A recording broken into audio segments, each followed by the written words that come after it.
tell people where I'm from, I usually get one of two responses.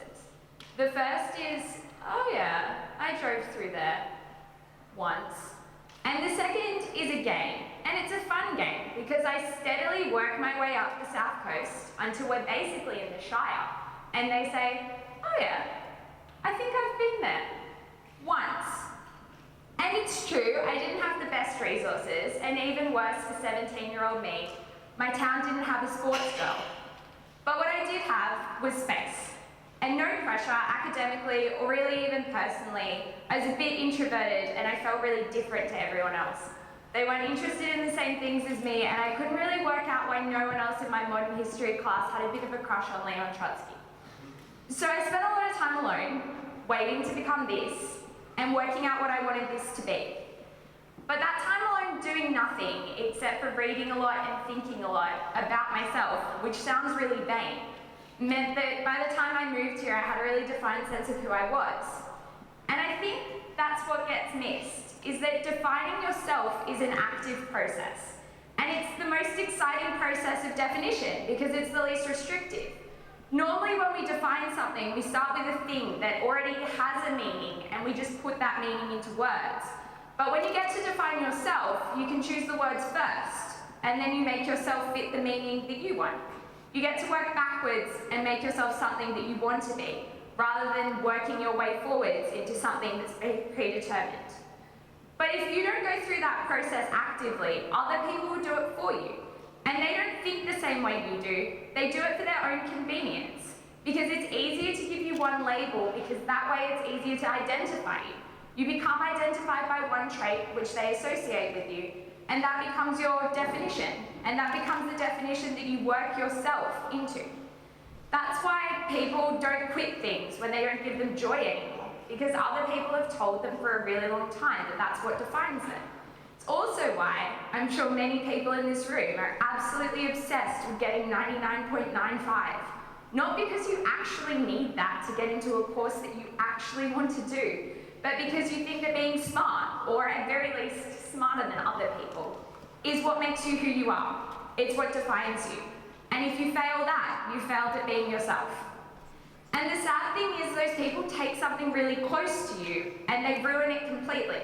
Because when your sense of self hinges on one thing, it is so fragile, and it makes you risk averse with something that is close to the core of who you are. Because they're not picking something at random. They're picking something that should be in your definition of yourself, but they're making you protect it in a way that makes you worse. I was clever in high school, but I also knew I was more than that.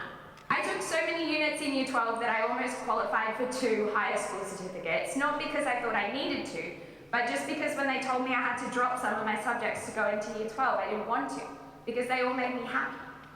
But they all shared one thing in common, and that's that they were humanities. I hated maths in school, and at the earliest opportunity, I walked up to my maths teacher with the most smug look on my 15-year-old face and told her I was dropping it. But when I left high school, I felt like I'd kind of missed out on something. Like there was part of the world that I didn't quite understand and I wanted to. So I enrolled in an advanced science degree. I picked up a bunch of subjects with assumed knowledge of extension mathematics and physics, and I tried my best. And I knew I wouldn't be great at it, and I knew it would be 10,000 times harder than anything else I could have chosen to do that I'd actually spent 2 years preparing for. And in the end, my academic transcript for science is just a really long proof that Ps do in fact eventually get degrees. But I think that getting perfect marks wasn't something that made me who I was. I didn't think all I had to be was getting something right. I knew I could fail, but still be myself, and that empowered me to take the risks that have made me who I am. I will never, ever, ever forget my first university maths class.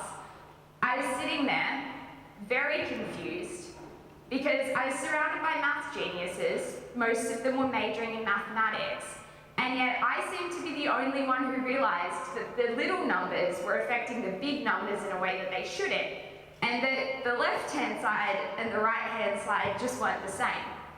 I'd never seen differentiation before, but I was pretty confident I was right. And after 30 minutes of being very confused, I decided I was actually just onto something and all these maths geniuses were dumb. I raised my hand, corrected the lecturer, and every single person in that course thought I was a moron for the next year.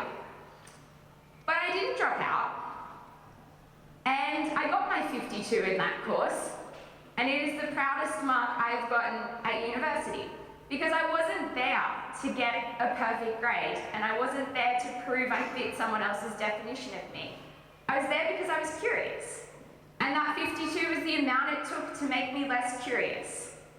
And I didn't need a number to define who I was, and neither do any of you. So find who you really are before someone tells you that you failed at being it already.